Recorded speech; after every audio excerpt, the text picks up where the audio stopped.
Dub. Whenever we can, wherever we can, we're talking hoops. And you know our guys will ramble. Can you just email me the rest of this story? This is Just Dubs with John Dickinson. Dickinson's an underrated talent, 100%. On KNBR 104.5 and 6.8. Streaming live at KNBR.com and on the KNBR app. Field, timer at 1. Durant lets it fly. It's good. Durant's hit 2 threes in a row. And there he is again. KD has hit 3 in a row, heating up at the end of the third. Doesn't take long. These guys like Durant and Curry, they can do it in spurts all of a sudden. Not quick points for him. Yeah, Kevin Durant with 10 at that point. He would finish with 19 on the night, the 3 threes in a row, going back and forth with Gary Payton Sr. last night.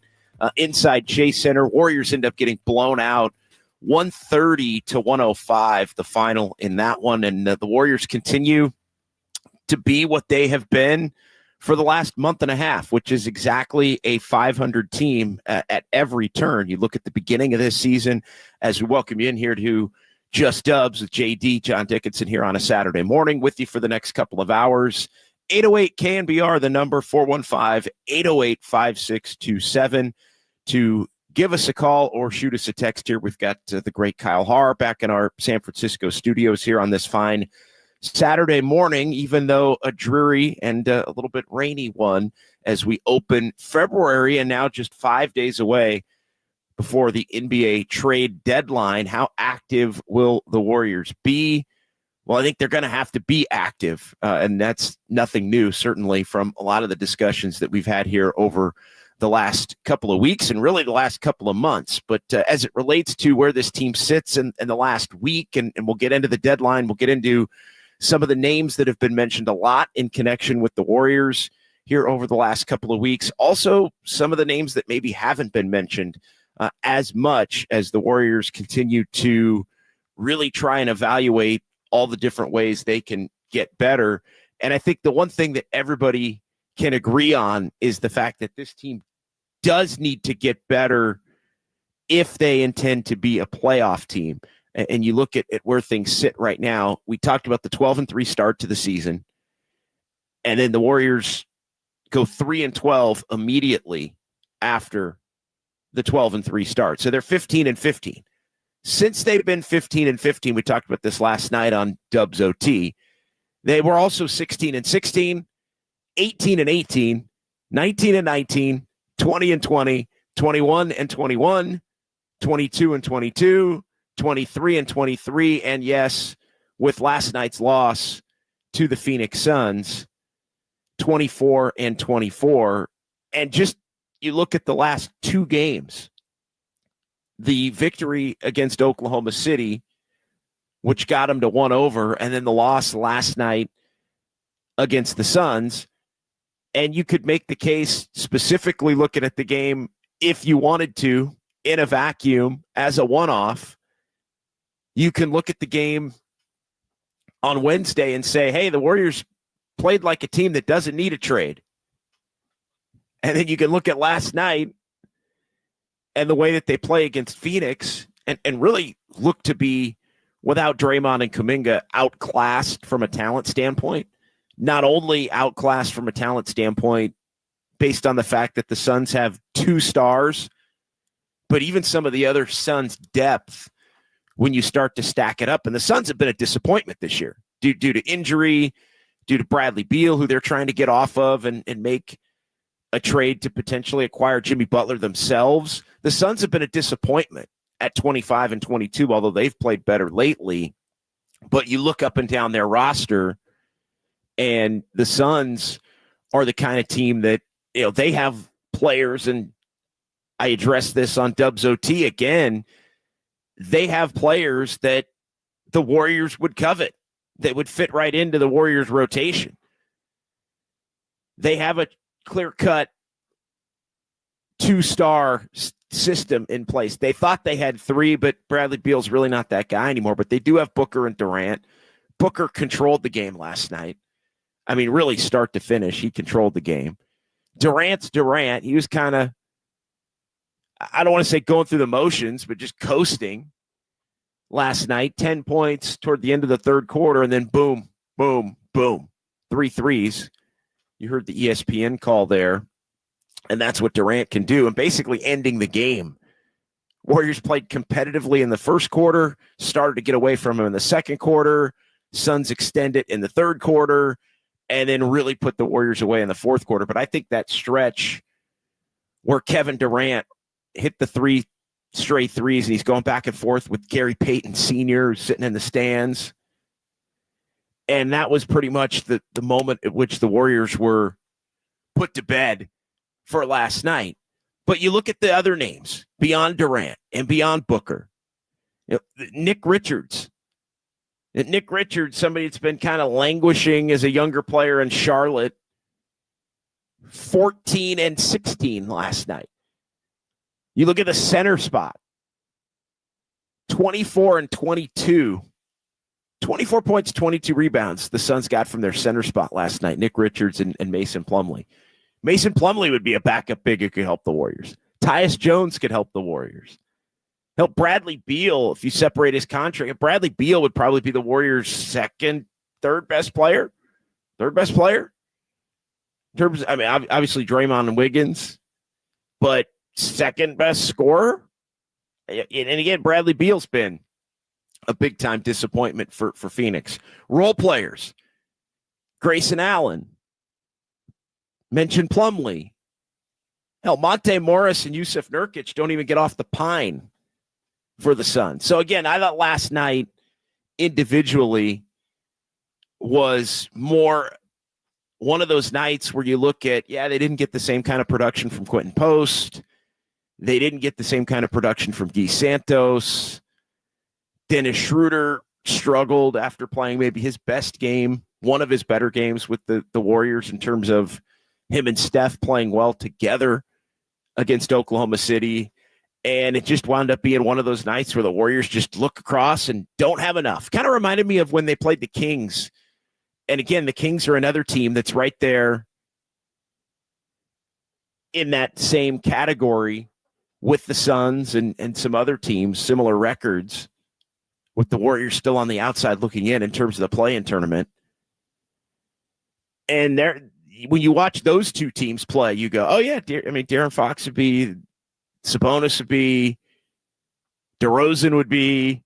And again, these are not good teams. These are teams that basically are similar to the Warriors, and you look at the talent, and you're like, man, that guy, even a guy like DeRozan would probably be the Warrior. It would definitely be the Warriors' number 2 most consistent scorer. Certainly Sabonis or Fox. They've even got Keegan Murray, who'd be a hell of a role player. So just there's all these other teams of a similar ilk in the Western Conference that you look at it and you go, yeah, they've got 4 or 5 guys that would probably be up in the pecking order as to where the Warriors guys are. Now, look, the Warriors have remained competitive, but it just takes a lot to go right. And I think the last 2 games really show it. It takes a lot to go right with the right matchup. And the Warriors have Oklahoma City's number. I think it's safe to say. They took 2 out of 3 from them. There's something to that matchup and Oklahoma City's style of play to where the Warriors are, even with all the wing length and great defense that the Thunder possess, that the Warriors are still very comfortable in playing against them. But these last 2 games really exemplify everything. One night you think, oh, don't want to trade anybody because these guys have the capability. And then the next night, you're almost shifting to trade everybody that's not named Stephen Curry or Draymond Green. What will the Warriors ultimately decide to do, though, here with 5 days before the trade deadline? That is the question. 808 KNBR, 415-808-5627. The Golden State Lumber and Building Materials text line is open. What's the one move, position or player, you would look to make if you're the Warriors at the trade deadline? What would you be willing to give up to bring back help on the fringe? Or do you engage again, as the Warriors have here in the last couple of days, on looking to make a Jimmy Butler trade? Depending upon who you believe in terms of the reports, it's kind of down to the Warriors and the Suns. The Jimmy Butler Bowl game last night at Chase Center. I'm looking at the Suns and I'm thinking, man, if they can get off a Beal and get Jimmy Butler in there, like that's a team that I think could have the potential to maybe make a little bit of a run in the Western Conference, even though Durant, obviously, who's still got a lot in the tank, and Jimmy Butler are starting to get up there in terms of age. That looks like the makings of a team that could maybe get on a little bit of run. The Warriors obviously need the infusion more dramatically, but it sounds like it comes down to more the Warriors trying to hold out to not have to give up a lot of, if any, future draft capital, because Jimmy Butler's price has come down. Well, Miami's price on Jimmy Butler has come down now here with this third suspension over the course of the last week. So we'll get into it. 808 KNBR 415-808-5627. Appreciate everybody starting to file in on the YouTube chat as well. As it is, John Dickinson, Just Dubs here on the Sports Leader.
This is KNBR, and this is Just Dubs with John Dickinson, streaming live on YouTube at KNBR 1045. Yeah, I mean, Draymond is obviously a great player, and the connection that he has with Steph, he knows how to get Steph the ball and get him shots, get him free. I thought that was part of the problem in the first half. I think Steph had 5 shots at halftime, and we weren't finding ways to get him the ball. I've got to do a better job of that. But Draymond will help when he comes back for sure. Yeah, and good news on the Draymond Green front, as Steve Kerr saying yesterday pregame that Draymond, actually it was postgame, I guess, that Draymond was able to get a little bit of some scrimmaging in yesterday, going to practice over the weekend, and it sounds like he's going to be ready to return from the calf injury coming up here within the next week, which is definitely good news. And yeah, on point with, I agree with what Steve said there as far as just last night was a night where, was it Steph not being aggressive? Was it the Suns really trying to take Steph out of his game?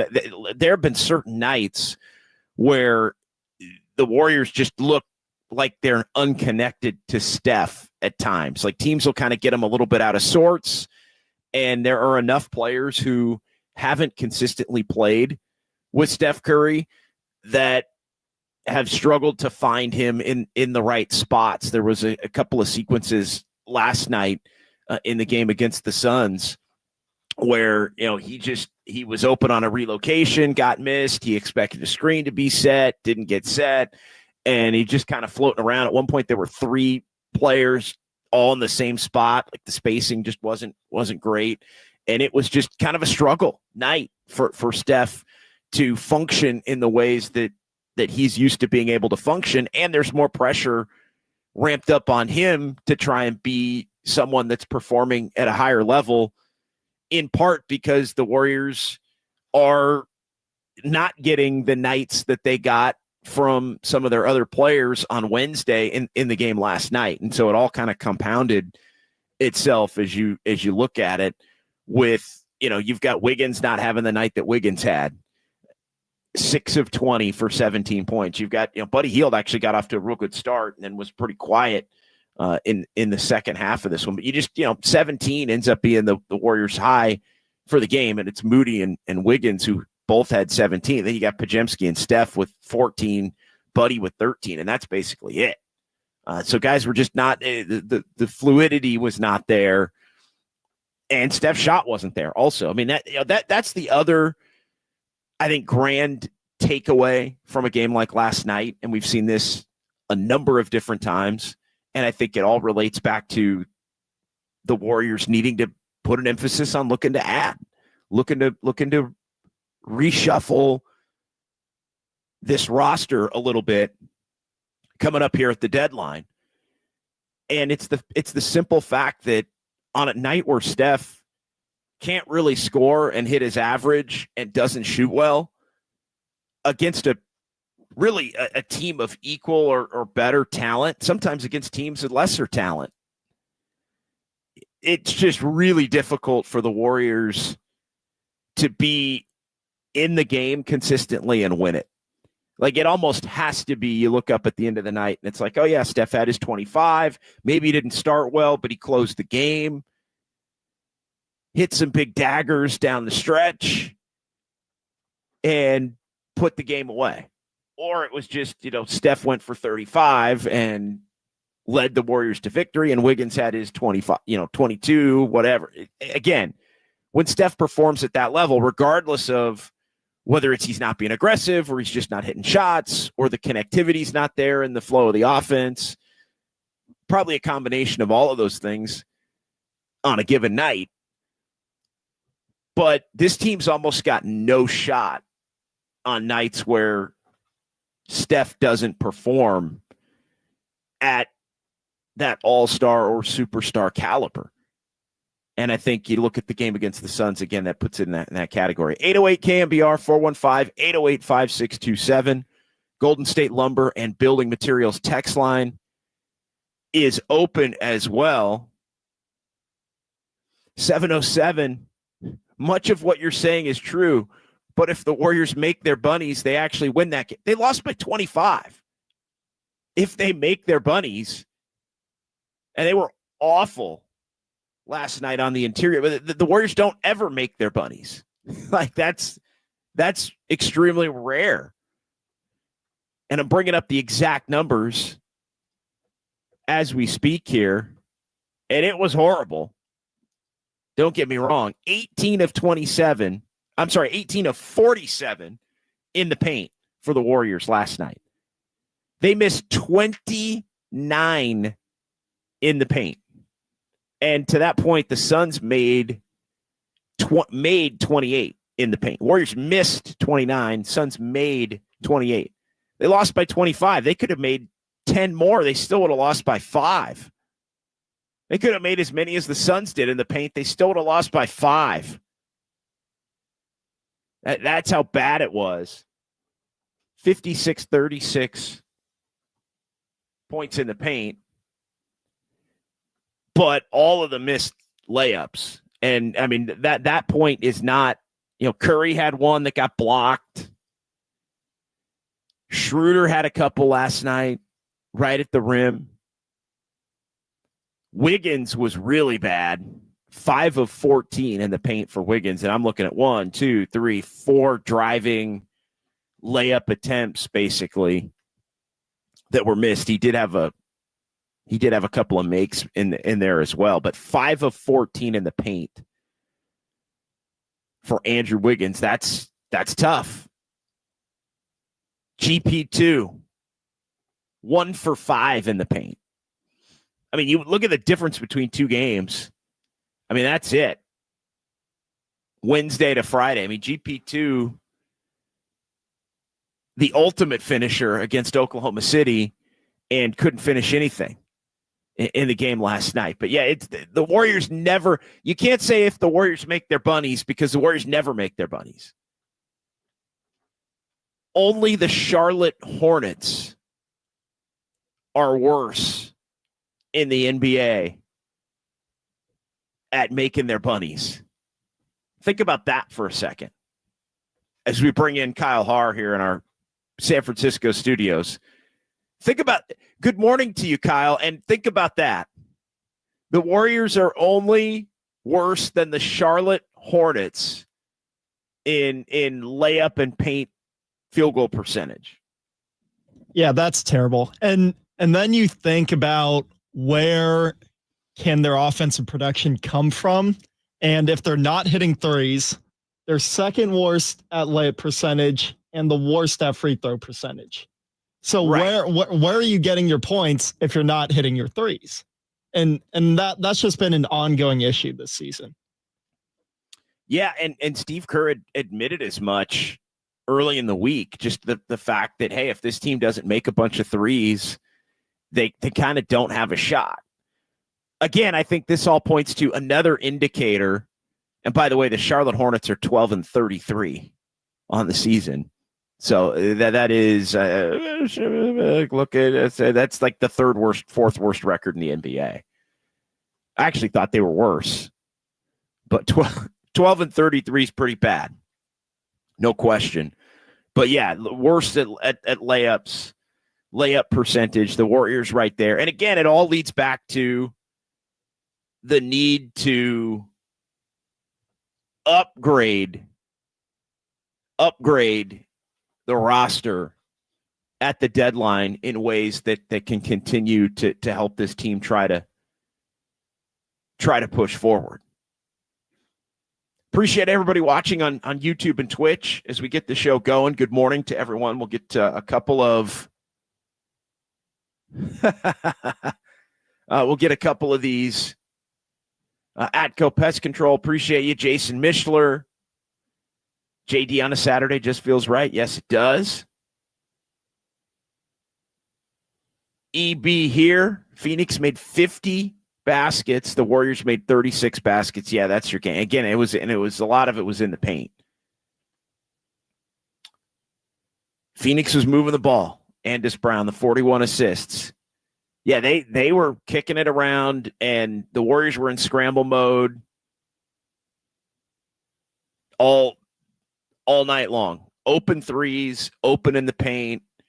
Again, it's It wasn't a great look, but I also think it was one of those nights where you look around at the talent level on the other end, and it's just like, damn, like even though this Phoenix team doesn't have much of a better record, they still have a lot of dudes that you'd probably rather have on this roster. Rockin' New Era 84, good morning to you. Curry definitely has one more run in him, but needs a legit 2 and a solid 3 where Wiggins can be a number 4 scoring option. I don't know, Rockin', if the Warriors are going to have that luxury,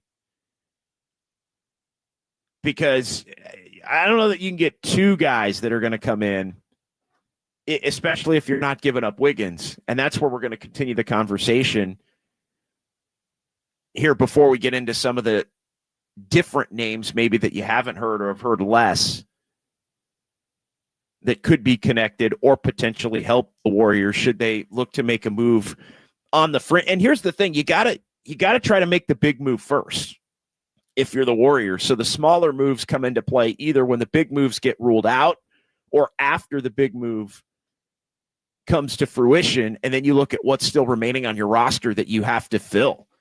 If the Warriors end up, which it sounds like they're trying a couple of different things right now. It sounds like they're trying to get Jimmy Butler basically straight up for salary. Jimmy Butler for Wiggins and expiring contracts. Bring Jimmy Butler back there. No picks, nothing. Just salary relief for Miami, and maybe Miami ends up with another player from another roster if it winds up being a multi-team kind of a deal. The other thing that it sounds like the Warriors are really trying to do right now is acquire Zach LaVine potentially without having to give up Wiggins. And I've been all over this one since going back to the summer. To me, when Zach LaVine was a free play, when Zach LaVine was able to be acquired for Chris Paul and not much and salary filler in the summer, that to me was the value play when he was coming off injury and it was so dramatically low. You wouldn't have had Buddy Hield, Kyle Anderson, or DeAnthony Melton, but you would have had Steph and LaVine and Wiggins, and there would have been some, can he stay healthy, question marks. And you never know if it winds up the same way as it has to this point, but he has been healthy and he has been productive for Chicago. But there's a difference in my mind between trading Chris Paul, who you had no use for on your roster, and bringing in a guy who can be a starter for you while also keeping Wiggins, putting him with Draymond Green, keeping Jonathan Kuminga, and just having that guy who can fill it up next to Steph that opens things up, where at that point, Rockin' New Era, Wiggins could be your 3. Maybe Kuminga's your guy off the bench. You close with Kuminga and play Draymond at center with Wiggins out there and LaVine and Steph. I mean, that's a lineup that can work. But now it comes down to the easiest and most likely way to get LaVine would be to give up Wiggins. And that's just something, if you want to look to do it now. And that I'm out on. It doesn't sound like the Warriors are out on it completely, but it also does sound like the Warriors are attempting, and this is where it would get really tricky, but they'd have to send out essentially all their bench players somewhere. And if you're sending that many out, you're going to have to take a few back from somewhere. And you're completely gutting a lot of your roster for Zach LaVine. But again, you'd have Zach LaVine and Andrew Wiggins in this situation. And we'd be talking about Schroeder, Payton, Looney, and not all these guys would be going to Chicago because Chicago wouldn't necessarily want all of those guys. But they would be going somewhere and potentially maybe get bought out and come back to face you at some point down the line here, down the stretch of the season, which is fine. But I think that's what it looks like. You know, in a perfect world, if the Warriors could do that, I would be more on board with them looking to do that for LaVine than the Wiggins as the headliner for LaVine, because then I think you just have a different problem.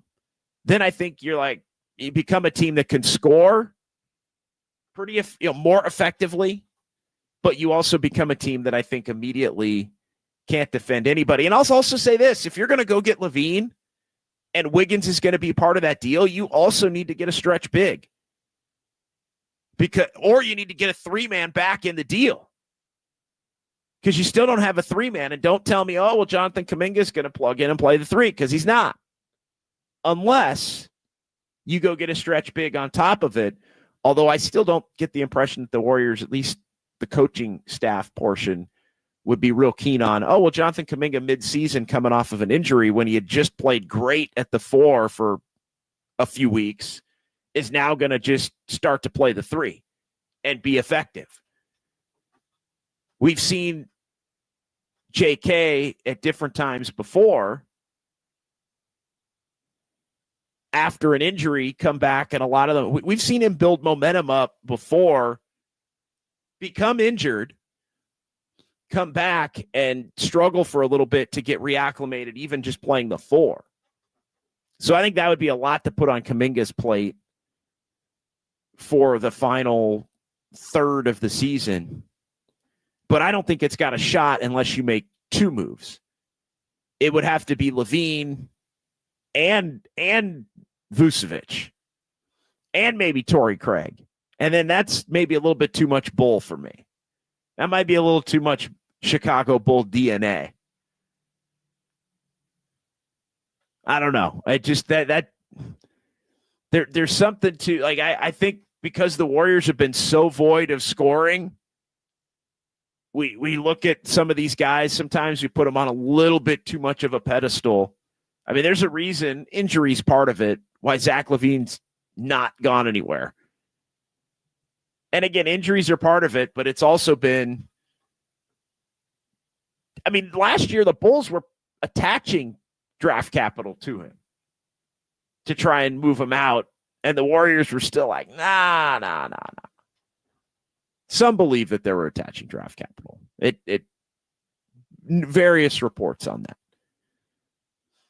Remember, the Warriors ended up with draft capital to get Andrew Wiggins back in 2020. They got the pick that became Kuminga from Minnesota for Wiggins, and they got the better player between Wiggins and D'Angelo Russell. Getting back to kind of the no-brainer type moves that the Warriors like to make when they can. All right, 808 KNBR, 415-808-5627. The Golden State Lumber and Building Materials text line is open. We'll continue in the chat. We'll continue to flesh out the latest with Jimmy Butler and Zach LaVine, and then we'll get into some of those other names coming up closer to the top of the 11 o'clock hour. It's Just Dubs with JD here on the Sports Leader.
live from downtown. Curry, way downtown. Bang! Bang! This is Just Dubs with John Dickinson on the Sports Leader, streaming live at KNBR.com and on the KNBR app. Booker blows past Curry. Touch pass. Tyus Jones. Three is good. Plus a foul on Schroeder. Chance at a 4-point play for Tyus Jones. Just his second basket of the game. It's not for me to make those decisions. I mean, I want to win. Yeah. So whatever it means to do that. All right, so Steph Curry there following the low light. Warriors had a little momentum going in the fourth quarter before the Dennis Schroeder foul of Tyus Jones there on the what ended up being a 4-point play. Suns win last night 130-105. So the Warriors, as they've been here over the last month plus, back to 500, 24-24. Just 2 games to go between now and the trade deadline. And the Warriors with just 1 game to go on their homestand, their 6-game homestand, where they currently sit at 3-2. Orlando on Monday. So the Warriors with the weekend off. Orlando at Chase Center on Monday. The Warriors go to Salt Lake City and play the Jazz on Wednesday. And then back-to-back Thursday, Warriors at the Lakers. But in between those 2 games, from Utah to Salt Lake City, the NBA trade deadline on Thursday afternoon will come and go, and the Warriors potentially looking to make moves here with 5 days to go before the deadline. Here's Steph Curry there. That was post-game last night in the Warriors locker room. And, you know, Steph, there's been the back and forth between being comfortable in not wanting the organization to make a panic move and allowing himself to leave the organization better than he found it. By the way, Steph, you're going to leave the organization better than you found it, I think, no matter what. I mean, 4 championships later, Chase Center later for Steph Curry. I mean, what was the Warriors' valuation when Joe Lacob bought the team? Like $500 million or something. And now it's like a couple of billion. Like, what? I mean, that tells you all you need to know about Steph Curry and leaving the organization in a better spot. Yeah, 8.8 billion, not a few billion. 8.8 billion. And you look at the trajectory. I mean, they were like 500 million to 4.7 billion in 2020. And so from 2020, it's gone from 4.7 billion to 8.8 billion. You add another championship in there and you go up 2 or 3 more billion. That's Steph Curry leaving the Warriors franchise in a much better place than where it was when he became a member of the Golden State Warriors back in 2009. All right, let's hear a couple of more from Steph Curry from last night. 808 KNBR 415-808-5627. We'll get more from the YouTube chat coming here up here. What do you want the Warriors to do at the deadline? There's already, by the way, been a trade today in the NBA. The Clippers making a move. Clippers and Jazz. Clippers found a home for PJ Tucker where he can get bought out. Mo Bamba and a second-round pick. Cash goes to the Jazz for Drew Eubanks and Patty Mills. That via ESPN and Shams Charania. Clippers with the ability now to become a player in the buyout market by virtue of getting themselves under the first apron, I believe. But anyway, they got themselves into a different tax. Yeah, they're below the luxury tax, which allows them more flexibility in the buyout market. $4 million below the tax via Bobby Marks of ESPN. And they now have wiggle room to get below the first apron if they look to make another move. And yeah, a lot of the guys in this trade are all on expiring deals, and Drew Eubanks has a non-guaranteed deal. So already been a smaller move here today as teams attempt to look to load up and and continue to alter their rosters. All right, let's hear Steph Curry. Again, post-game last night, audio here, courtesy of Anthony Slater of The Athletic. He was one of the reporters down there in the locker room.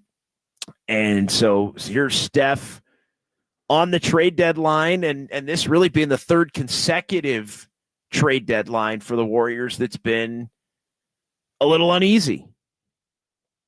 Only real difference is you're another year away from the 22 years, so it's a little less of a I think every trade deadline since has been a little uneasy, but the further you get away from winning, it becomes a little bit more of a sense of urgency. So it's the NBA, nothing different than guys have experienced before. You have to be able to play through it, keep confidence, understand there's so many things you can control. So just play basketball. Yeah, and look, I mean, I think, can they really afford to stand pat again? I mean, that's the thing that maybe I shouldn't find it hard to believe after having so much of this feel so similar when you watch this team on a night in, night out basis. And look, last year's team did get on a run right around this time. It doesn't feel like it. I think it was wiped away by the way that they played in the play-in game in Sacramento and got blown out. And the season, even though they won 46 games, felt an awful lot like a disappointment. This team, to me, doesn't have the juice to get to a point where they can win 46 games. 24-24. I mean, that you're talking, what, 22-12 over the final 34? You think this team can go 22-12? I'm not sure that this team has that kind of a run in them as they're currently constituted in a West that's a little different than it was a year ago. I think you could make the case it was a little better a year ago. But, yeah, I don't see this team getting on that kind of a run unless they look to add at the deadline. Steph then was asked post-game about would he put pressure on the front office? And, again, his answer to that's always interesting. Go ahead and roll it. Y'all never know about that. We have conversations all the time. I want to win. Again, that's not my job. I'm not a coach. I'm not a GM. I'm not an owner. It's pretty clear where I stand on trying to make whatever necessary adjustments are to win. Look, I think Steph puts pressure on the front office more than maybe people think. He just does it in a different way than, say, LeBron James does. It's much more private, I think. But I also think it's much more practical. And that's where you get to the Stephen A. Smith conversation about how, hey, Steph's temperament and all of this is maybe part of the reason why there hasn't been more action. I think that's a fair thing to bring up, but I would not mistake that for he doesn't want to win, doesn't want to put pressure on the organization. I also think he wants them to be cautious enough to where they don't just do something stupid to do something and wind up really setting the next 2 years back and then beyond.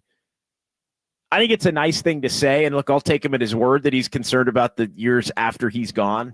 And Draymond really sounds like he believes it. But to me, it's more about just the fact that, you look at, I think he wants moves to be made. He just wants those moves to not be lateral moves. And I think the LaVine Wiggins example would be a lateral move. Like, that's not a move that it helps you in one way, it hurts you in another way. You need to make moves at the deadline that look to help you, that look to help you now, that look to help you in the summer, and that look to help you as you start to construct a roster that could have the potential to be a championship contender next season. I think being a championship contender is, for the most part, off the table for this season.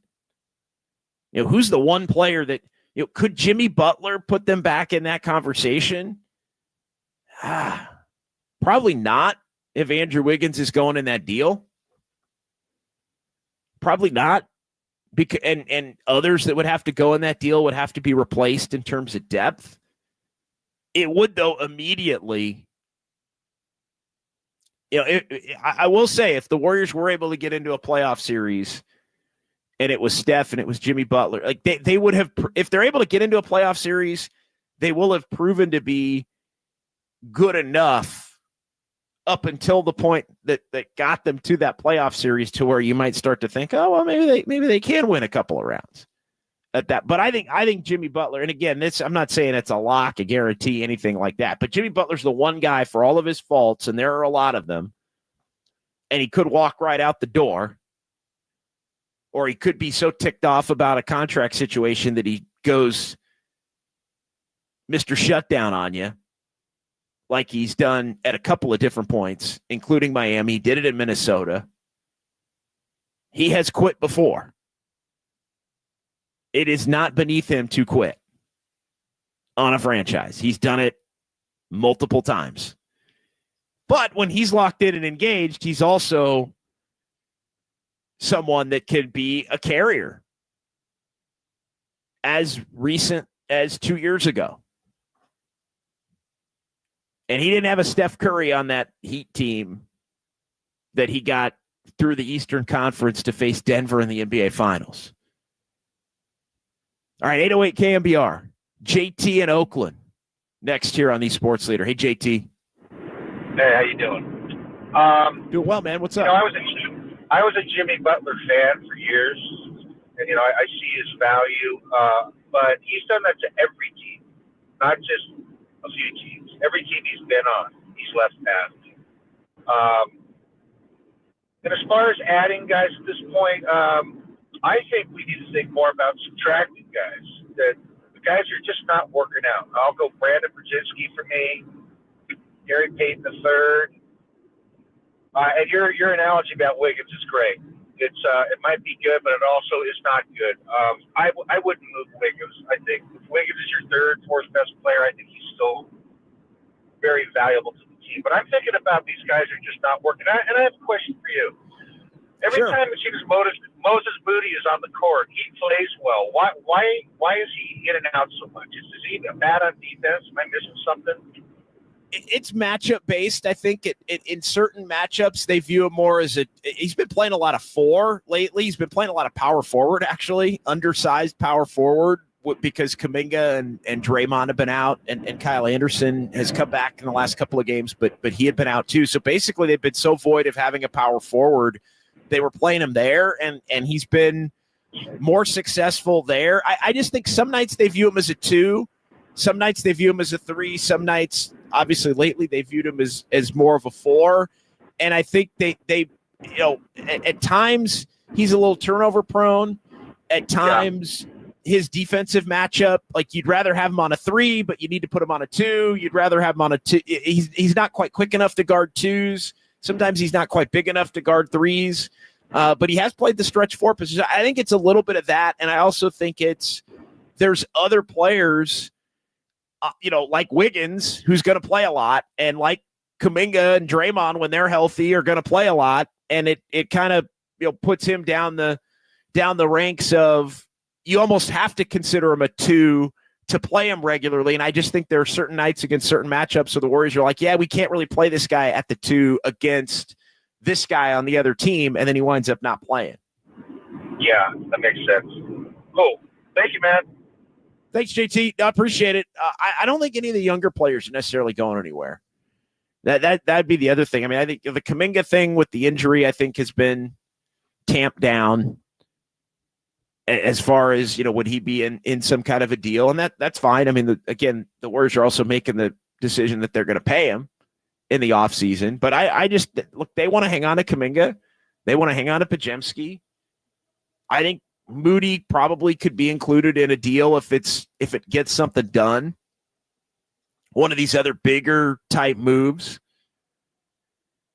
TJD, could he be thrown into a deal? He's seemingly fallen a little bit more out of favor of late with the emergence of Quentin Post. But again, the emergence of Quentin Post is exactly I mean, it's Quentin Post plays, TJD now doesn't play. And for now, TJD was struggling. So it's like, all right, maybe TJD doesn't need to play, but at some point, Quentin Post is going to start struggling.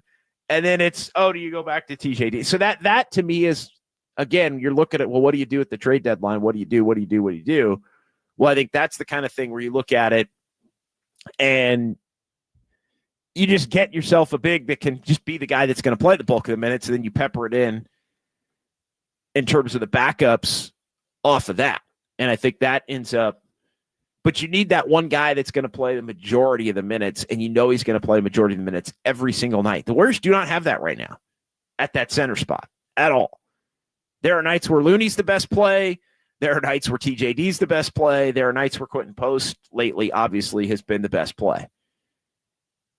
And when you're constantly in hunt and peck mode, just try to figure out what's going to work on a given night. You're going to come up short. You're going to come up short. So that I think is something that the Warriors have to look at. But again, secondarily, I look at a minimum, and I've said this a lot, to me, you have to move the expiring contracts. If nothing else happens, it's try to make the big move. If the big move isn't there, the big move's obviously Jimmy Butler. Although it seems like Zach LaVine's been a lot more in the conversation over the course of the last couple of days. But in a perfect world, like I'll also put it to you this way. Like if you could get LaVine without giving up Wiggins, I'd rather have LaVine than Butler at that point. I'd rather have LaVine and Wiggins than Butler and no Wiggins. If that makes sense. Because I think that gives you that continues to give you your flexibility to look to make moves in the offseason. And I think it infuses you enough to where you're not winning a championship this year. It's kind of it's kind of a nothing to lose situation. And again, it's kind of a pipe dream to think that the Warriors could, it is logistically possible, but I also think it's kind of a pipe dream to think that the Warriors could get LaVine without giving up Wiggins at this point, which is just, God, all the more frustrating as to why they couldn't just get him last offseason for the Chris Paul expiring contract and salary filler. But yeah, if you're telling me as it relates to the two biggest names that have been out there, it's Jimmy Butler for the Warriors, but you have to give up Wiggins, or it's LaVine and you can figure out a way to do it without Wiggins being in the deal, I would go LaVine and give up the rest of whatever else it would take to get him on the roster. Go Steph, LaVine, Wiggins, Draymond, center of your choice. At that point, you wouldn't necessarily need the stretch big as much because you would still have Wiggins and you'd still be planning on playing Kuminga at the 4. Kuminga comes off the bench at the 4. Schroeder's gone in this scenario, but you've got LaVine, and Podziemski would figure to be your backup point guard. So that works. So yeah, that I think, Steph, LaVine, Wiggins, Draymond. Right now it's Quentin Post. It's probably Quentin Post or TJD. I think Looney would probably have to go on that deal if you're sending salaries out and you're not doing Wiggins. But I think that has the potential to work. All right, Alex in Sonoma next here on Just Dubs on a Saturday morning. What's going on, Alex? Oh, man, you just absolutely took my thunder. Option 2 with LaVine is exactly what I was going to describe to you. And as far as Butler goes, no way, Jose. Well, and then I got a question for you after my statement, please. Sure. Yeah. I just, the way it's going to work regardless is anytime, you throw the baby out with the bathwater, which would be the Butler move. You gotta hope that investment, is going to work, as far as chemistry with the team, and we know that's important. And regardless of option 1 or option 2, Butler, LaVine, nothing's going to happen this season. I got news for you. Okay. Front page. Regardless, it's not going to salvage this season. That's why I like option 2 with LaVine, because I am interested in helping out Curry here, because look, the franchises are going to be okay. But Curry's on his way out, and handling this the right way would be to make the right choice and have his last 2 seasons, fortify the team, get a little lucky. Hopefully the chemistry's there, because anytime you go with a superstar, you don't want one behaving the way Butler does, okay? Because then you take your red rubber ball and go home and everybody's screwed. And so, yeah, like I said, I loved option 2 with LaVine, keeping Wiggins. There's no way I'd let Wiggins go. Wiggins, we know we won a championship with him, and, two-way Wiggs, he shows up. And I really believe if we get the right superstar, two-way Wiggs will be there. Curry and Green, Draymond Green, of course, and everybody else has to be healthy, because we need a bench. We're not going to have a bench this season. Even if we got into the playoffs, we know damn well when it's playoff time, you better have your bench. That's how we won our championships. And so that's why I say let's pray.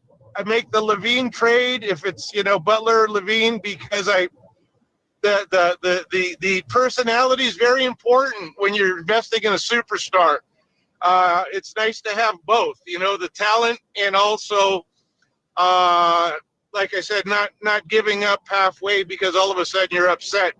And number 2, I have a question for you that I was wondering. Last night, I was really enjoying the game last night. The highlight was when Gary Payton Sr.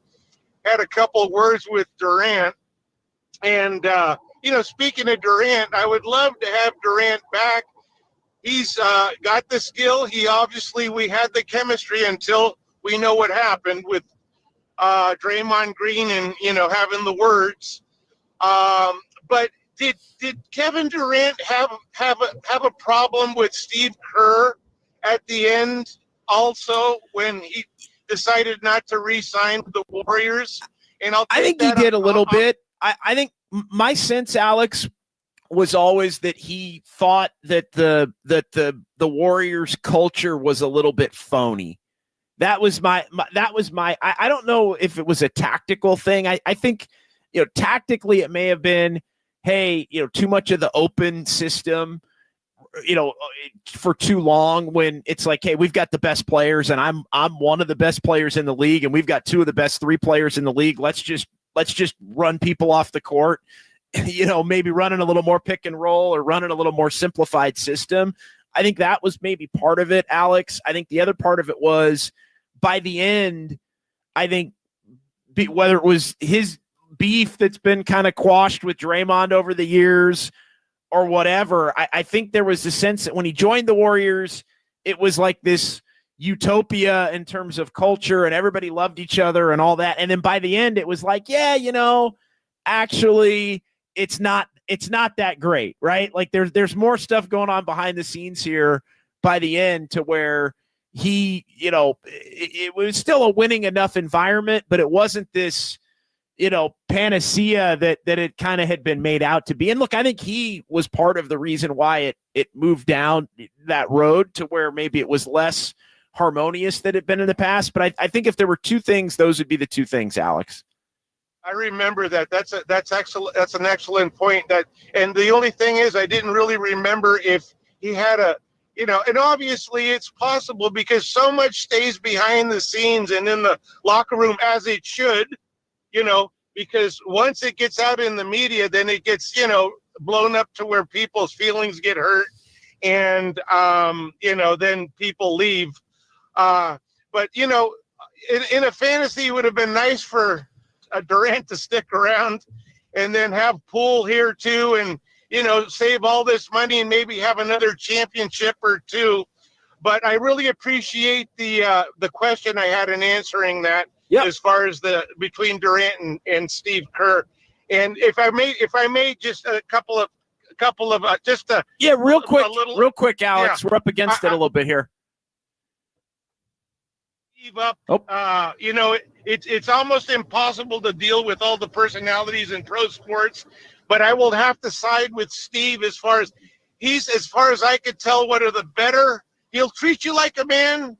When you come on the team, you're playing amongst men, and I think he handles the team as best as anyone, but sometimes it's just an impossible situation. So thank you for answering my question and giving me a little time on the radio. Yeah, thank you, Alex. Great phone call. Really appreciate it. 808 KNBR 415-808-5627.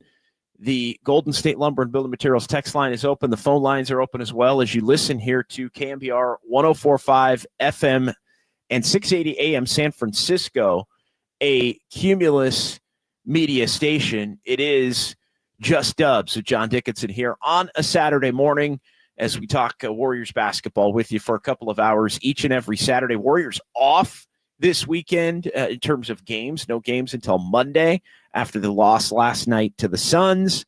And then they've got Orlando to close out the homestand on Monday night. And then Utah and the Lakers this coming week. And Utah and the Lakers are going to start a 6-game lengthy road trip here that will cross the trade deadline, which is 5 days away on Thursday, and see the Warriors lead into the All-Star break with games in Chicago, Milwaukee, Dallas, and Houston. A third trip to Houston for the Warriors, thanks to the Emirates Cup scheduling. Had them go there for a second time back in December. Kyle, where are we on time here? Do you need me to take one here? Can we take Jan? Well, let's go ahead and take Jan. Okay, let's take Jan in Mountain View next here at 808 KNBR on Just Dubs. Hey, Jan. Yes, good morning. I'd like to know why or if they can acquire LaVine and Vucevic, because I've noticed the last 2 or 3 games they've started post over TJD, and he can hit the 3 ball, but we need, rim protection. And I'm thinking if they brought in Vucevic, he could help, bring Post along to learn how to, guard that rim and get more rebounds, because that's what the center is supposed to do, and pass to the players and get the ball rolling around, instead of, he starts, Kerr started him, but he's taken out after 2 or 3 plays because he's not up to standard yet. Yeah, look, he's got a ways to go, Quentin Post. The one thing I will say, Jan, Vucevic is not going to be rim protecting very much. That's just not his forte, even as a big. He can really score, and he can score on the interior, and he can score outside. He is not much of a defender, which I think is part of why the Warriors are a little bit reluctant to give up too much if they're going to try and acquire him. But I still think he's a good enough offensive player to where it would be worth it. And I do think there would be things to be learned for Post from Vucevic, to be sure. As far as the contracts and everything as it relates to trying to get both, that would be $67 million going out. And I mean, Wiggins would obviously have to be in that deal to absorb some of that money, but there would still need to be another $40 million that would be needing to go out. That would have to be. I'm not even sure the math on that is possible. I'm gonna have to check the math on that, Jan, during the break. But it would have to be Schroeder and Kyle Anderson and Buddy Hield and basically everybody on the bench, Looney, GP. Everybody would have to go in that type of a move, maybe with the exception of Kuminga. And they may want Kuminga if you're going to do that, which obviously I don't think the Warriors would do. So I think really all of the non-young players would probably have to go in an attempt to facilitate that level of a deal. But I do think from a basketball standpoint, if you are going to move Wiggins, you do have to get a stretch big unless you're getting somebody else that can play Wiggins' spot at the 3, because if you're going to ask Kuminga to do it, you have to have a big man that can shoot and score a little bit. You can't get away with the Loonies and the TJDs and the guys who are good, but good in different areas. Thank you, Jan. Good phone call. Thank you. All right, 808 KNBR, 415-808-5627. Good phone call from Jan. She's locked in. I mean, Kyle, is it even? I know you're good with the numbers. Is there any? I mean, we're gonna have to break that one down during the break. We're gonna have to break down that. Is that even possible to get them both? I mean, I guess I'm it sure is possible. It is, but I mean, I don't think the Warriors would want to do that if they're giving away Wiggins. I think they want LaVine without giving up Wiggins. I think. All right, so that's where let's stand. Let's do the math on the fly here. Let's do this. We'll try to be real quick about it, but I'm going to need your help because I'm looking at a bunch of different tabs here, and I'm going to try to add it up. So LaVine's 46. Essentially, he's 45. Actually, no, you know what? I was looking at the wrong year. So LaVine's 43 right now, and Vucevic is 20, basically. So so LaVine and Vucevic are 63 million combined, right? So we're at 63 million combined. So if you look at the Warriors now, and I always get crossed, I have to look at I have to bring up the Warriors contracts. Let's see. All right, so 63 going out. Wiggins is 26.2. So you've got 63 going out. Wiggins 26.2. So you got 36.8 you'd have to account for.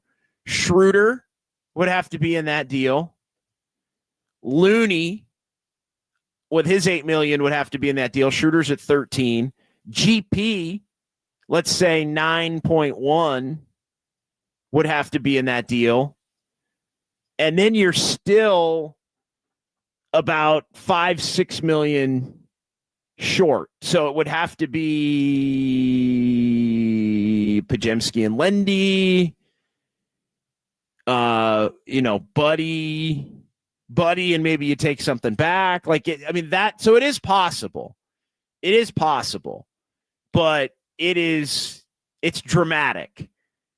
It's dramatic. There are enough, but you're also sending so many players out. I mean, the Bulls don't have all the roster spots for those guys, so you have to send them elsewhere. And if you send them elsewhere, do you have to attach compensation if they're not expiring for somebody to take them on? Do you have to take another player back? At that point, the Warriors are going to need a player or two back just to fill out their roster because they're going to be giving up so many different players. So it becomes an extremely convoluted deal, but mathematically possible, Kyle. I see you got the calculator out. It is mathematically possible. Yeah, I was crunching some numbers, but yeah, then like you just don't have enough players to fill out a roster spot. And then, I mean, I'm assuming you would elevate Quinn Post to a roster spot, and then you would just go out and add like 2 to 3 vet minimum players, whoever's available. Yeah, buyout market guys. Mm-hmm.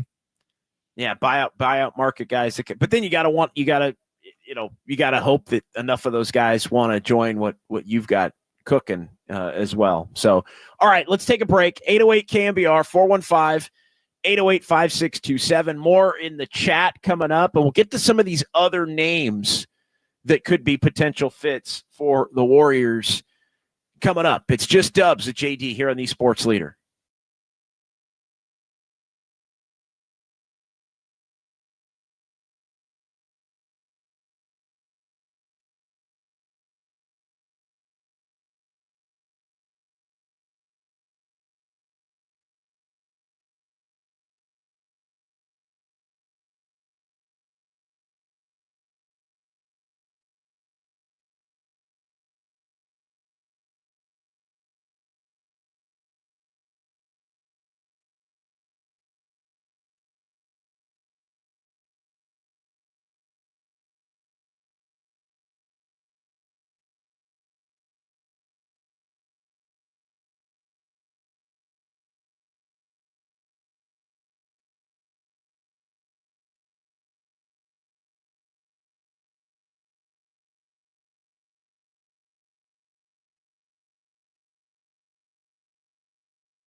Dub Nation, this is the real and inside story on Warriors basketball. Just Dubs with John Dickinson now continues, streaming live at twitch.tv/thesportsleader. Oh, we do. I think we've shown that, but we've also shown that we don't have enough to separate ourselves from the rest of the West. And so I think the point is, we're not in a position where we could just say, no, we're good. Let's stand pat. That's the reality of where we are. So Mike's doing his due diligence, doing his job. If there's something that makes sense, he's going to do it.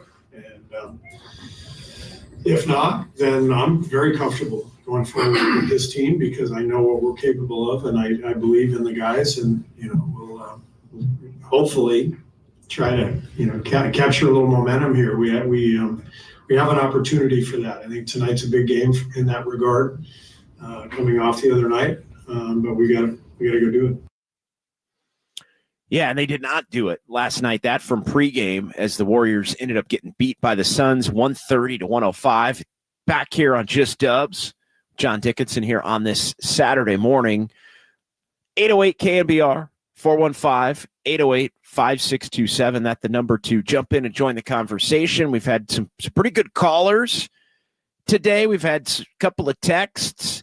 925 on the Golden State Lumber and Building Materials text line. And this is a sentiment that doesn't really get discussed a lot, but it is out there. 925, this team isn't 1, 2, or maybe 3 reasonable players away. The only reason we're having this discussion is to be respectful to Steph. This is a teardown. Well, it's a teardown where you can't trade. If you believe it's a teardown, I should stop myself there. If you believe it's a teardown where you can't trade the franchise cornerstone. So it's not a teardown. And so and I think that's been part of why this whole thing has been so frustrating for Warrior fans, is that for that very reason and the level by which Steph has continued to play, if it's not a teardown, then you go add. But then they've been reluctant to add, but it's not a teardown. Again, based on the circumstances of Steph. So you end up being stuck in the middle in some form there. And I think that's where the Warriors have been stuck, not only this season, but last season and the season before. And so that is an Atco Pest Control. You can't make a move this summer because GP, Loon, Schroeder, all unrestricted free agents, have to do the big move at the deadline.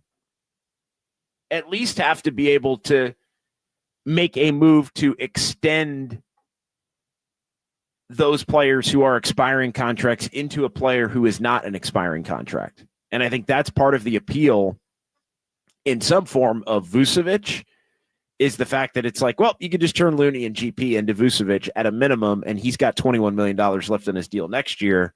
There'd have to be another player included in that deal also to make the salaries work. But you can do that, and then you've got Vucevic potentially to use during the summer. That's why standing pat, again, another reason along the long line of why standing pat wouldn't necessarily fit the mold as to, where things stand with the Warriors at this point. So, yeah, Jimmy Butler, Zach LaVine, Cam Johnson, those have been the big names that we've heard a lot about. How about some of the role players? Because I think it's interesting. Zion Williamson was one that obviously he's not a role player, but he's another one of the names that had been thrown around and immediately kind of shot down as it related to the Warriors here. But as far as some of the role players go, and I'm looking at the numbers here. Bruce Brown is somebody that potentially could get bought out or folded into a deal. I think he'd be an interesting name if the Warriors wind up looking to go down the road of trying to make a 4-5, 4 for 1, 5 for 2 kind of a deal there. How would that have the potential to look?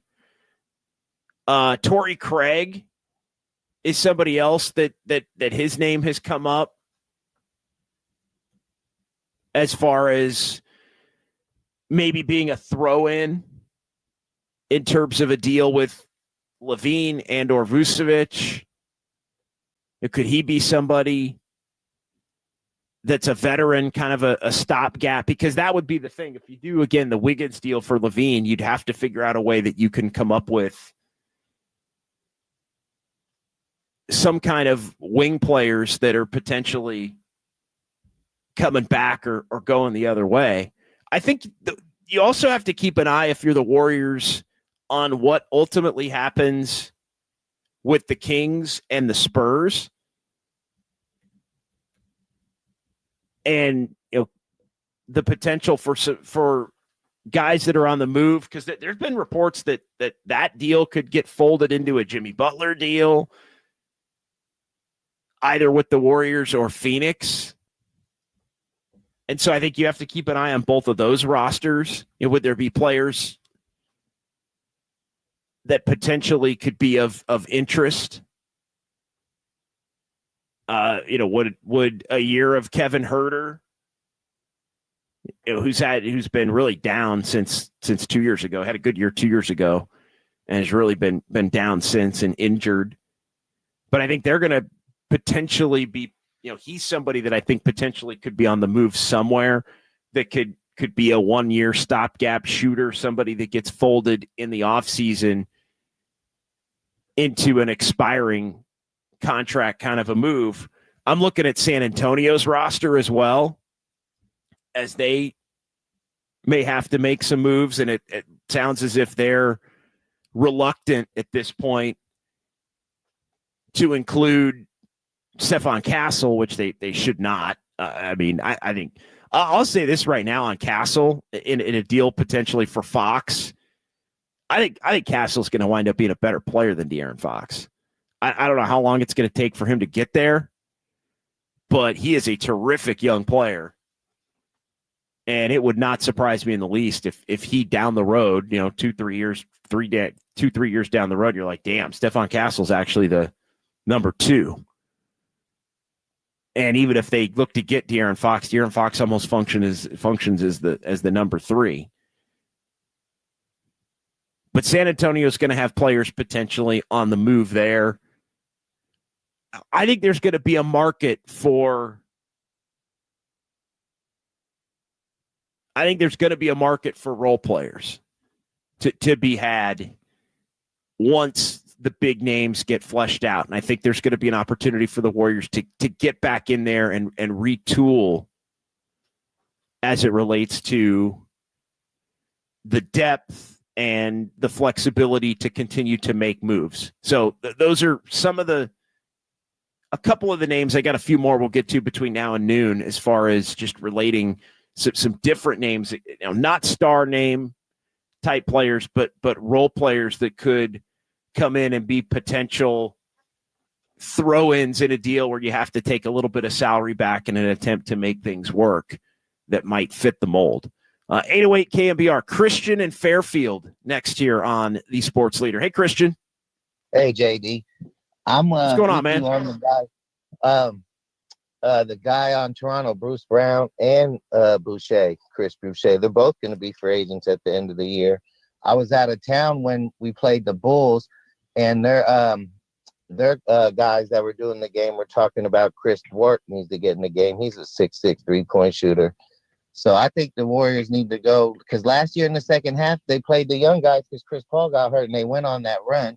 So they could do that again, because since Podzinski's been back, he's 14 points, 4 rebounds, 4 assists. Moody's been balling. And I'm no on Jimmy Butler. I don't want to see him and Draymond fight. That's not going to work. And Zach LaVine was the Well, hey, what's interesting, I'll let you finish. What's interesting is Draymond doesn't typically fight with those. He doesn't really fight with those guys. He doesn't fight with the guys that are kind of like him. Yeah, right. So what if the bully tries to bully the bully, and then it's a problem in the locker room? Because you're right. Jimmy Butler is like Draymond. So I don't want to see that. And then Zach LaVine, as long as we can't don't get rid of Wiggins, because we know his defensive rotation is terrible. So I don't think you bring in Zach LaVine and lose Wiggins. So I wouldn't do the Zach LaVine and Vucevic, because then our defense goes from good to pretty bad. Yeah, I would not be looking, Christian, to think that hey, you're going to get LaVine and now you're going to play Kuminga at the 3 and Wiggins is gone and it opens up a spot like that. That would not be the mentality. I will say this, as much as I think the Warriors are desperate for scoring, and we all know it, we see it every night. LaVine, I don't think people realize LaVine is not a good player in a lot of other areas other than scoring. He can shoot it. And I don't know. At times I think he's a little bit of an overrated player.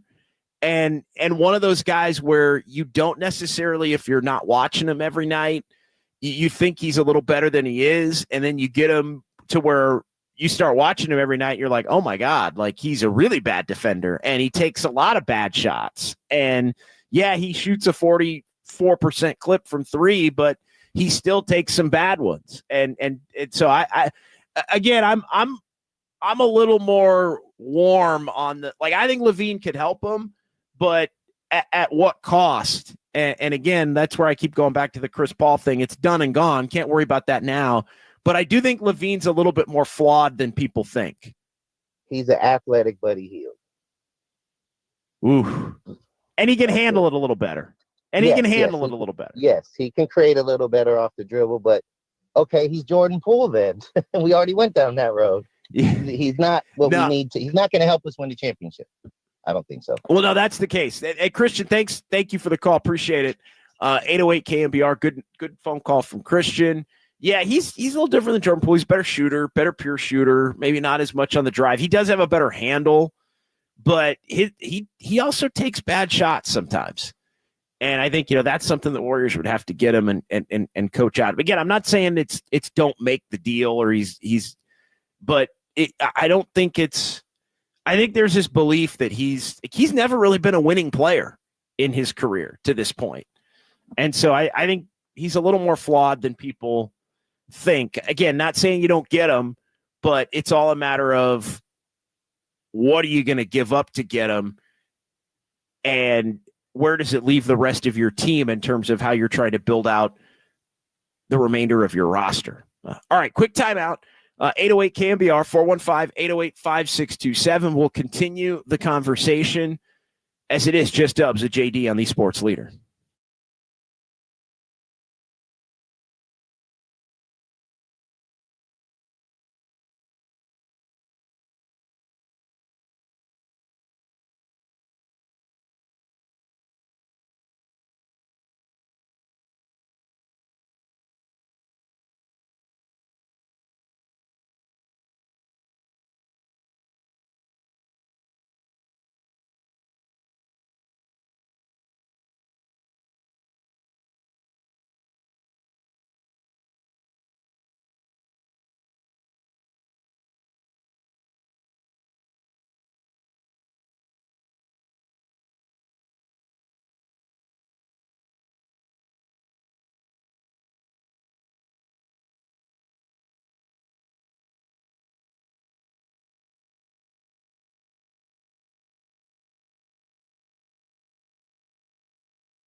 Just Dubs with John Dickinson keeps rolling. Streaming live on YouTube at KNBR 1045.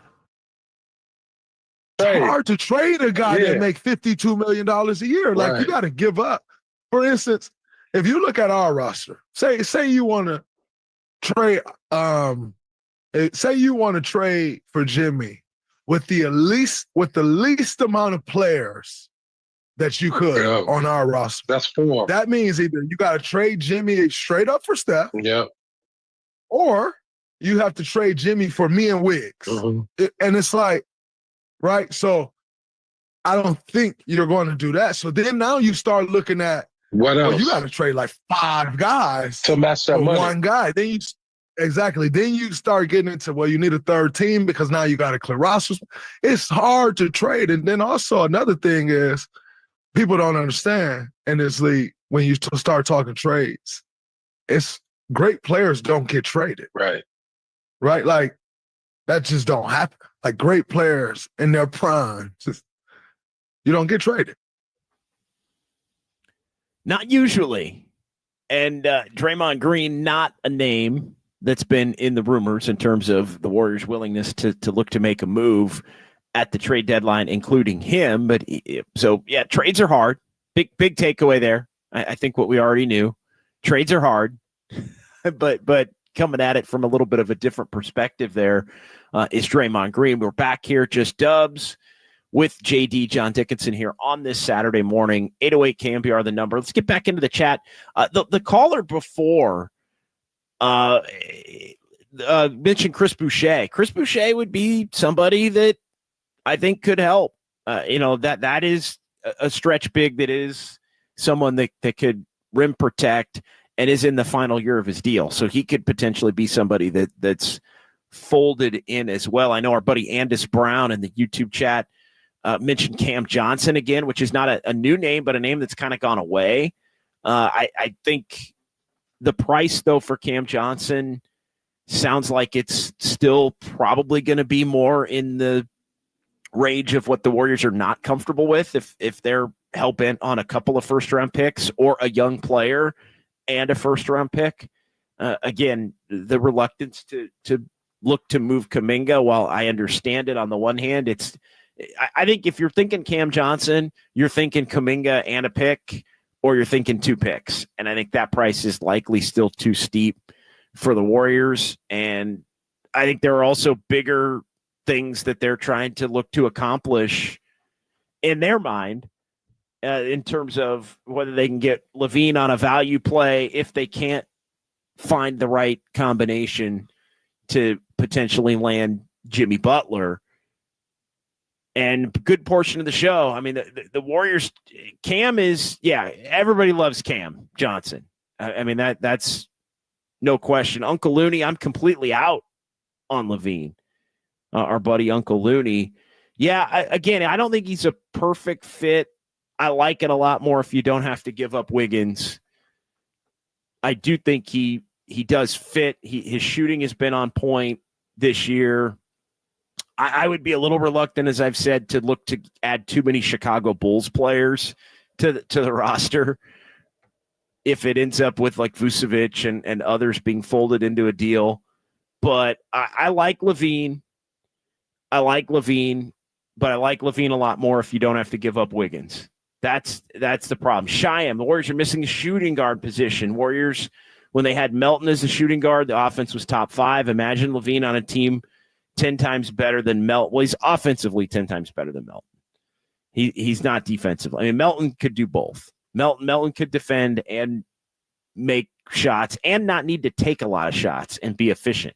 LaVine's a guy that's going to take a lot of shots. Now, his efficiency numbers have been good, but he's not a defender. He's not a defender. And I do think he has I question whether he's a winning player. I've always questioned whether he's truly, or if he's just a guy that kind of gets his numbers and gets his shots and, when he's been healthy to this point. I mean, some of that's been, I think, the teams that he's been on. He's been on some teams. I mean, you could make the case, and it was made in the chat, Andrew Wiggins wasn't a winning player until he came to the Warriors. Fair point. And so this would be, I think, a similar type situation as to that. But yeah, I don't think LaVine is just a plug and play. Hey, the Warriors are automatically immediately better, especially if they give up Wiggins, because then they have to figure out what they're doing at the three. And again, I know there are some that say, well, then Kuminga just plugs in at the three.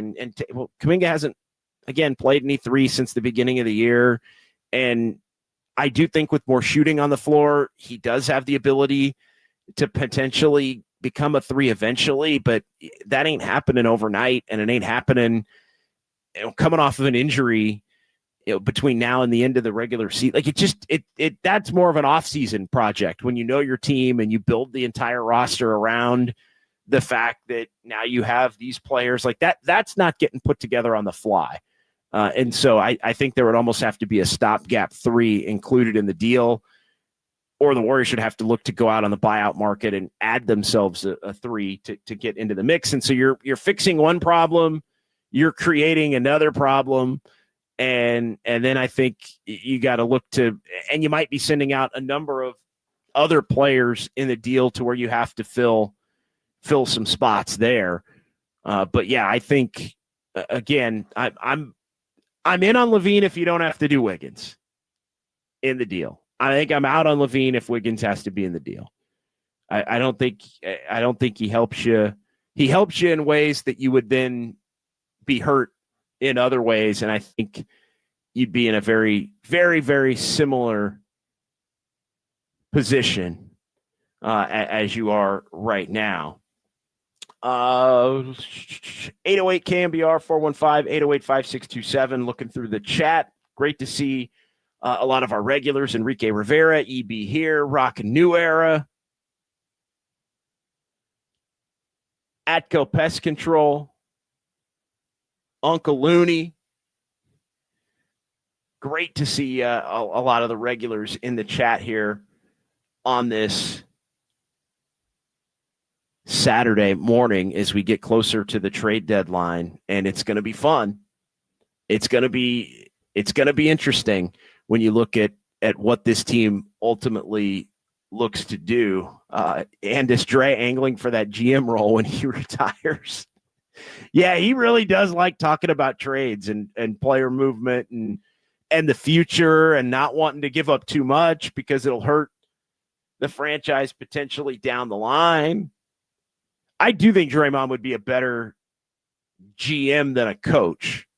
I'll say that. Like I don't know about Draymond night to night. I think he's certainly smart enough to do it, to break down the game and break down film and break down. Like I think he would be a great coach. I don't know. I don't know the night to night of game plan, and he'd be pretty good at that. Actually, I don't know. Kyle, Draymond, better coach or GM? What do you think? Well, I mean, Draymond is very impulsive, and I'm trying to think which would be better for, like, I think he would be a good coach. I actually do think he'll be a good coach. Because as I was talking, my initial thought was better GM than coach, and then as I started thinking about the things coaches are responsible for, and I kind of shifted. I was kind of talking myself into, I think he might be a better coach. I think he's that almost Mike Brown type where he's hard on his players, but it's for the best. Yeah. Look, and again, super hard on his players, but I think also would be a player. Yeah, he would be a player's coach, which I think would be good. And again, just the intelligence level in terms of just game plan and understanding other teams' tendencies and what they like to do and all those things. What do you got? Although, sorry, the chat is mentioning a very good point that imagine how many texts Dre would get as a coach. Yeah, that was where I was going initially. That's where I was going initially with it was that, well, I don't know, the temperament. The temperament is part of it. Yeah, he would get ejected a lot, and then you wouldn't have his acumen to finish games like you would want. So yeah, I think that's interesting. Atco Pest Control, remember, JD, if they're keeping Wiggins and getting LaVine, Warriors will also get players back from other teams to fill the roster. Yeah, they'd have to.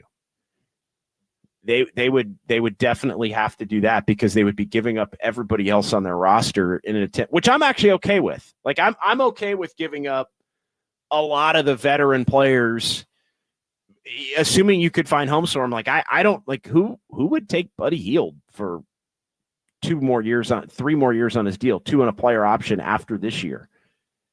You know, Kyle Anderson's got 1 more year and a partially guaranteed year as a second year. I think the other guys are movable. Obviously, Schroeder, GP, Looney. A lot of those guys are movable.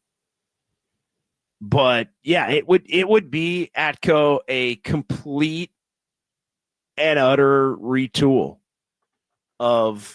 But you would at least have the foundation of LaVine with Steph in the backcourt, Wiggins. You'd still have Kuminga at that point, Draymond, and you figure out what you want in terms of a big. But then you could still play Kuminga at the 4 and all of that. Shyam, if the Warriors aren't giving up Kuminga, then trade Wiggins. I don't see how they keep Kuminga unless they go over the second apron. It's a good point as it relates to his salary. And that could be part of what the Warriors are thinking as to why they've been a little bit more open to possibly trade Wiggins. I also wonder if the big secret surprise move, if there was one thing that I would consider something that hasn't been discussed and honestly been put down anytime it's come up, if there was one major surprise at the deadline for the Warriors, like a wow, I think it would be that all of a sudden Kuminga is available in a trade because they realize that from a financial standpoint, they're going to have to pay him more than maybe they're comfortable with the other things that they need to attempt to get on the roster. But it feels to me like the perfect scenario is the Warriors are trying to get as good as they possibly can be without giving up Kuminga because they still want to hold on to the thought that Kuminga eventually is going to be a star caliber player. And they want to have the ability to develop, have him help the team in some ways while continuing to develop him, or maybe include him in the big move, the next big move, whatever that winds up being. And yeah, Andis Brown, yeah, their salary cap will be hell if they get LaVine, keep Wiggs, and then still pay Kuminga. That would be the surprise shocker of all shockers, I think. Unless Kuminga, as Atco says in the chat, takes around $20 million a year. And we'll see. Again, I think the Kuminga negotiations, while not maybe a conversation for today, Kyle, I think the Kuminga negotiations are fascinating because if nobody wants to offer him $30 to $35 million a year or more, the Warriors could really hardball him. They really could hardball him to a point where maybe it does wind up in that $20 million range, which, hey, I think the Warriors should do that. Like they should every penny they possibly can, but it only takes one team though to make an offer, and the Warriors can match it in restricted free agency. And I think they would have to match it in restricted free agency, but I don't know. Like the Warriors have Kyle. I know we got to take another time out here, but they have the ability to really squeeze that deal on Kuminga if he's not getting the offers that he really thinks he's going to get. Yeah, I think that's another dream scenario because I think Kuminga 30 and below would be such a bargain for the potential. Yes. And I mean, even the player he is right now, a guy who's put up 30 points a few times already this season. Totally agree. If you could get Kuminga in the 20s, like per year, like that is a dream scenario because he would have the likelihood to a strong likelihood at that point to outperform the contract. If he's making 35, 40, he's probably not outperforming the contract, right? He would have to be an all-star to outperform that contract. If he's in the 20 to 25 range, 27, whatever, he doesn't have to be an all-star necessarily to outperform the contract. So I think that's I think that's significant. All right, quick timeout, our final timeout. We'll come back. We'll wrap it up. It is Just Dubs with JD here on a Saturday on the Sports Leader.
We're back with more Blue and Gold. Just Dubs with John Dickinson. Now continues on the Sports Leader. Streaming live at KNBR.com and on the KNBR app. Schroeder has it ripped away by Beal. Oh, Schroeder comes back with the block. Good recovery on defense. Moody off balance, falling to the ground. And a three-point chance for Moody. Yeah, Moses Moody been playing well last week and a half, 2 weeks, and earning that time at the 4 spot. He's played multiple positions, hasn't been solely the 4, but the injuries to Draymond Green and to Jonathan Kuminga have opened the door for more playing time for Moody, and he's made the most of that opportunity. Final segment, Just Dubs, JD, John Dickinson here on this Saturday here on the Sports Leader. Always appreciate everybody on YouTube and Twitch, and I love the conversations within the conversations when I'm able to scan through the chat. And as we're kind of going through the show, I'd love to kind of go back to some of the different things. Atco, Warriors culture is fake. We were talking about with the caller, why did Kevin Durant leave, or did Kevin Durant have an issue with Kerr, which I don't think he did, other than maybe the obvious, like we talked about in the last hour, maybe just being a little bit more pick and roll, one-on-one isolation dependent in some of the bigger moments. But I do think KD thought the Warriors culture was one thing, and then when he was in it and around it for a couple of years, it turned out to be another. And I think it made it easier for him to leave. In part, all the other things that many have pointed out, he wanted to play with his buddies in Brooklyn. He wanted his own team to try and win a championship again as the one. And all of those things, I think, are a part of it. But no, and I don't think Durant's coming back, in part because I think there's a strong likelihood that Jimmy Butler winds up with Phoenix.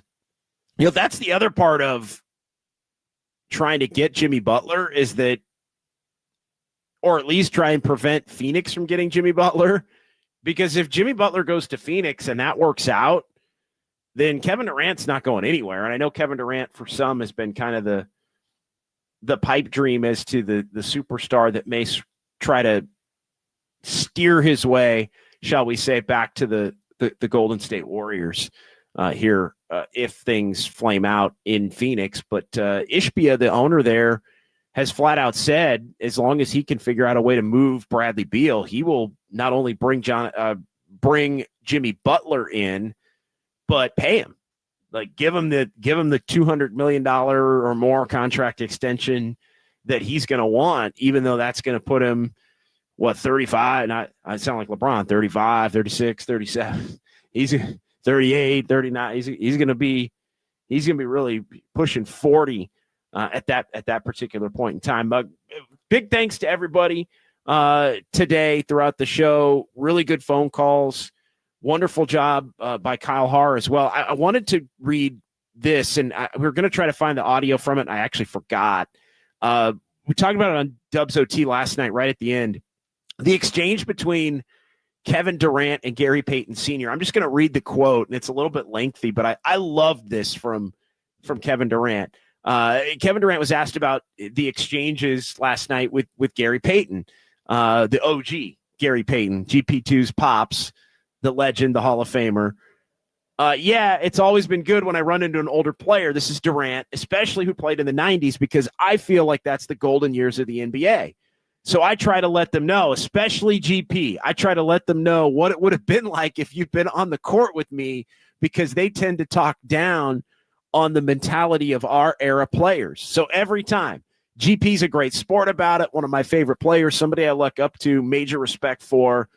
I think it started in the summer at Team USA. We were all in the same room, Team USA, and the first thing I said to him was, he couldn't guard me. He's too small.